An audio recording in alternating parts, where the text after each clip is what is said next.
nde balobaka ke non lokuta eyaka na ascenseur, vérité eyaka na escalier. Donc vérité oyaka na escalier, ça va être important quoi pour ça. Donc voilà, soki ozotambola na nzela oyoki babengi fali to babengi warrior, yebaki oza moto ya lokuta to moto wana aza moto ya lokuta, parce que lokuta bakosaki biso basali 160 000 places. Lelo ekoyeba na Stade de France abisi biso kino basali 104 000 places. Faire ekolaza na concert VIP $100, table eza 1500 euros, $1500 na $2000 na Koloizi samedi oyo. Petit na biso ya moyibi voyou kulu na bandi coupeur de route fumeur de chanvre ye yo bakangi photo yango wana bozo mwana Chelibino balobi musicien ne mtakangisi ye abande ko finga fali akomi ko finga fere afingi na ba innocent afingi ba musicien presque tout ya Congo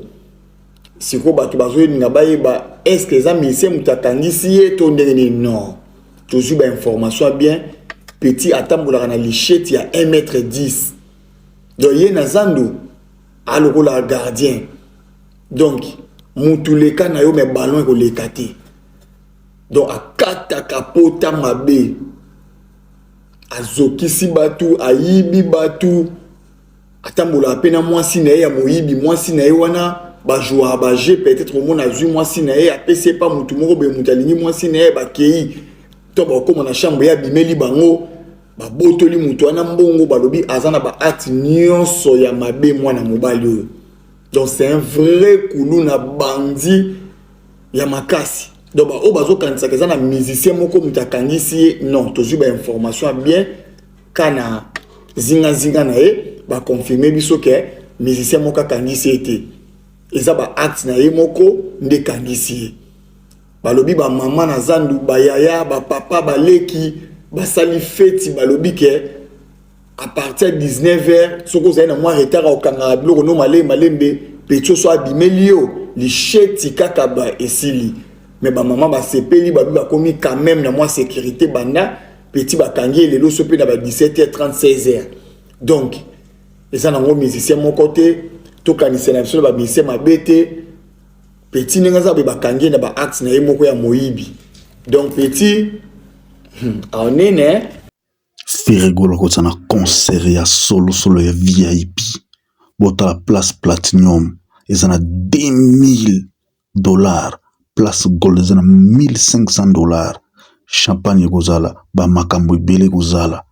tanto ebisabino ke Ferry naza artiste oyo abetra ba concert les plus cher bundi marati bota na province à RDC billet komiti na 2000 na 1500. Donc VIP normal ezana $100, mais VIP platinum 2000, VIP gold non Ferry abaki sous ba dimension du kolo musique. C'est comme ça de musique na biso fotekama rumba eza musique ya ba responsable esengi ba concert ebitama eza na ba place ya lix oki tango zoya ozomela masanga malamu ozolia biloko ya malamu ozolia ba fruits ya malamu bongo ezalaka nde feti. La rumba congolaise eza musique ya feti eza musique ya makelele te. Et lorsque vous dites que Ferry Golanda asalisaka ba feti na musique na biso botiaka tengo. Et cette fois-ci bana Koloizi bako vivre ba événement ezalaka na Europe bako vivre yango siko awa na Koloizi billet déjà otekama ba place eza ya kosila place ya VIP normal déjà etikali quelques billets soko ozwi na billet te ya kozwa makambo ya peti wana o shegi oto continue toloba toza ko dénoncer ba anti-valeur ou ba osangana ba artiste. Je l'ai fait le matin na vidéo na tiki na tongo, j'ai dénoncé comportement lité ya kanda ezaka pona lité ya kanda te biso ba oyo tozolobela ba artiste chaîne YouTube eza ya ngai, Facebook eza ya ngai, TikTok eza ya artiste te ngai nde nazwi initiative ya kolobela artiste eza obligé apesa nga mbongo te naza na obligé te ke artiste afutanga na fin du mois artiste soka alingi nde akorekopasi ngai tout en passant Ferry aza na dénomination na Nairobi na Nema Award 2026 akozala artiste africain global masculin na artiste masculin Afrique centrale, c'est-à-dire que Afrique mobimba Ferry aza nominé na catégorie ya artiste masculin global ya Afrique. Deuxième catégorie frère nominé za artiste masculin Afrique centrale. Alors ba Gaulois na ba Gauloise depuis faire bima prison jusqu'aujourd'hui faire sali makambo ibele na musique et faire mimi musique na biso très haut. Et n'enge facture au fait la pesa na musique na biso, raison pour laquelle reconnaissance is Hollande a fait régulièrement 1000 fois. Cause la sélectionner et sa facilité, il faut en avoir contenu, il faut en avoir production, il faut en avoir chef d'œuvre, ne pas retirer en kati. Et naïb ça veut tout le temps faire régulièrement artiste à plus consommer en Afrique soit il font en Afrique anglophone pour la technicité naïe, pour la intelligence musicale naïe. Et tiki qui n'a pas partie anglophone, n'a pas partie swahiliphone. Ba beta ka rumba te me bazara na posa basa la musique na bango comme le rumba. Parce que musique na biso rumba est la base ya musique africaine. Les loso hotel na ba concert auto beta en Europe. Au monde qui ba concert ya ba congolais ba to bayaka communauté africaine nous ces en Europe bayaka pour ba se retrouver au kuta. Tozana ba danse bien,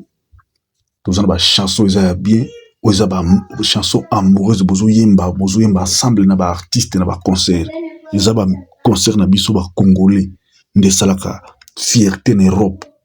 même les États-Unis concert na biso ba to bakeli bazo bina oza makelele te za musique yo fandi ozo yoka artiste azo s'exprimer devant micro et c'est ce qui fait la musique na biso de la musique ya monene na Afrique et lelo ba artiste bazo représenter musique na biso baza mingité valablement baza mingité baza muke sur scène comme un artiste ya yembi ne na studio ça c'est ba technique vocale na ye baza mingité to mona ki ka fere to moni werason moto ya ko bakisa nguso za jibe mpiana et année où eza année za riche en couleur pour la musique congolaise to kozalana 3 artistes congolais qui n'ont au bazar résident na Kinshasa ou ba beta na Koro Arena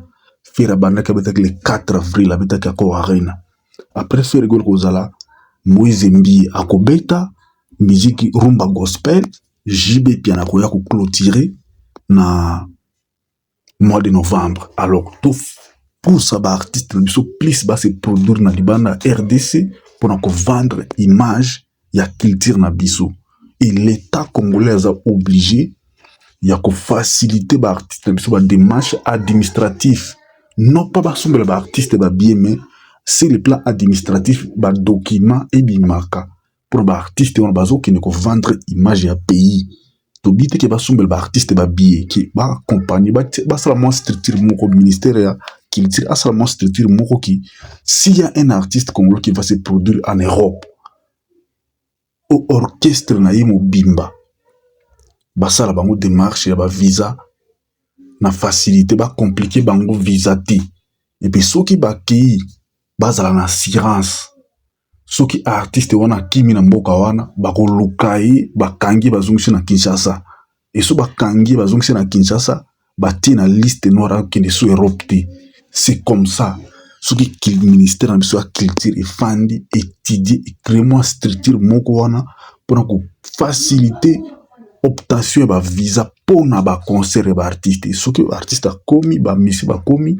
ba koyebisa bango bien ndenge boke soko kimi to kangayo to zongisa to na liste noire ko kende kisu Europe te c'est comme ça au komona que nos musique na biso comment organiser ba visa ba no zoma ba ki ba sali service ba zongi parce que visa ba zongi visa de service visa tourisme te ils ont visé baki ko sala musala soko ji visa musala te ko président en Europe te ko président aux États-Unis te et c'est de la sorte si on le fait ba mission biso ba kozala na facilité ya ko vendre plus musique na biso soki to memi ba idée wana na ba ministère de la culture na ba ministère nyonso ça va aider pays et avancer parce que kuna to kozwa mbongo to yenango to investir na RDC soki to réfléchir de la sorte pour pousser la culture na biso musika to kozwa ba producteur to kozwa ba maison de disques ko bana ko produire ba musicien na biso